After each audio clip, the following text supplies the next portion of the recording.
ekya kabiri bikurugwamu amaizi agakubirwa mutigali garungi kandi ngakurukuta nigajanka omubantu bwanyuma y'imyaka 11 project egi eyabire barirwe okwija kukorwa obuhumbi bubiri hamwe n'obucweka butano omusende za Uganda abaturage bwa hati hamwe nabo abarukurundana Kasasiro batandikire kurugayo batandika kugishara mu za poroti ubu barikuzihereza batahi babo kandi nabamwe barikuzegarura kandi bayongera bakinga umwanya gwa Kibati cha Kariba Burera na bwanyuma abaturage abakibati nuko kurugayo hamwe n'abakatungo bakabasa kubano barugayo bakatandukwa na Saija mukuru ekiretire byengenda harugutoru byashanyara bubayizira abahoima sire twagambire Kasasireno bo bakayija naba ebyapa abakore byapa ikyapa kya hano ikicyuka kya bali bakorera compost hano bajya bayita kubyaro bubali twabagamba mu murabyo byaro bubali Kasasiro ya nyumbi mukore kyapa ito kuno nturuwara ntufuwa mbaze mutikiriza amateka ga Kasasiro yanyu omuhanda titugenda hokura bahona omuhanda guno gukuruga Kibati kugenda kujoininga butanjo Gurugano Kibati no kyamala yo BAT buildings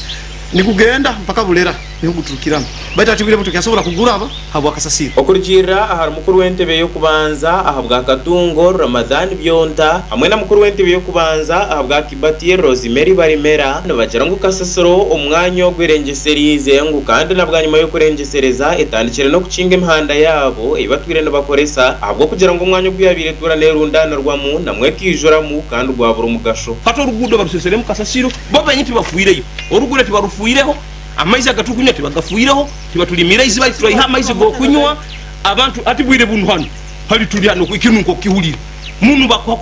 bakunaga muna abantu abafuira abana oli bakwana omuntu afuire tibayiti bayina okubata tumanyiri Kasasiro ni bigenda amaizi abantu nibanya amaizi ama nibura kuletera endwaire kintu kyakandi abantu bene business okwesanga nti Kasasiro kwe kuba nenunka bakusobora no kutunda ku bakasoma tibakuja ku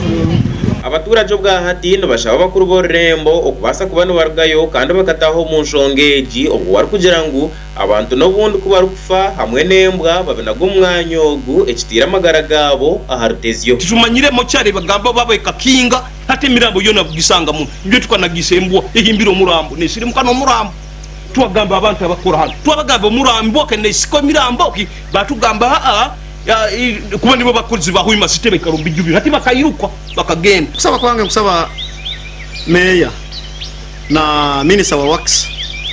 honorable Mande Margaret murugeyo mujye mutukiriyaringira umuhanda kandi na Kasasiro kano nako mukahembe kwagarure ifo hali kali suppose kuba mutu yambeho muno bojo Kasasiro kaye tuita ekinuko bantu yeti tukuliya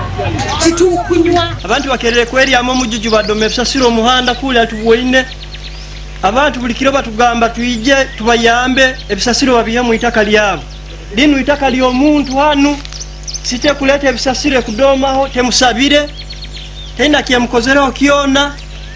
ekuleta mirambo yembu ezeita ekuleta oburambo bw'abana bato nedomana atito Kibati tekyali Kasasiro liririmbo esa utagaba byona oguru mukuru w'entebe ya kabiri ahabwa Western Ward ashabara bebembezi bona okubasa kubana wargayo bakaronda umwanya gundi okuba kubasa kuteka mu Kasasireji ngo ahabwo kuba neruga mwendwara nyingi omushakine kya Katugo Kibati tulikubi kandi kichoyeke kira mwenkurakurana hali mu factory ya mani ya BAT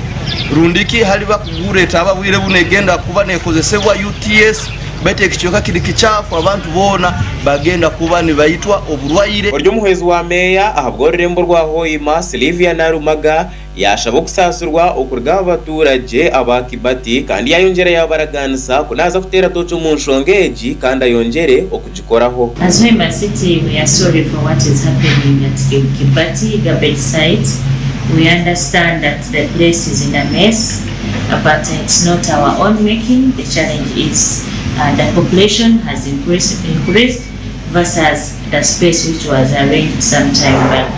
And I think by the time they organized that project, it was either at the level of a municipality. But as a city now, the population has increased, so we have plans of buying a bigger land where we can shift that garbage site and we see that we can at least manage that garbage. Gashoka Gad Asaba, Sky TV.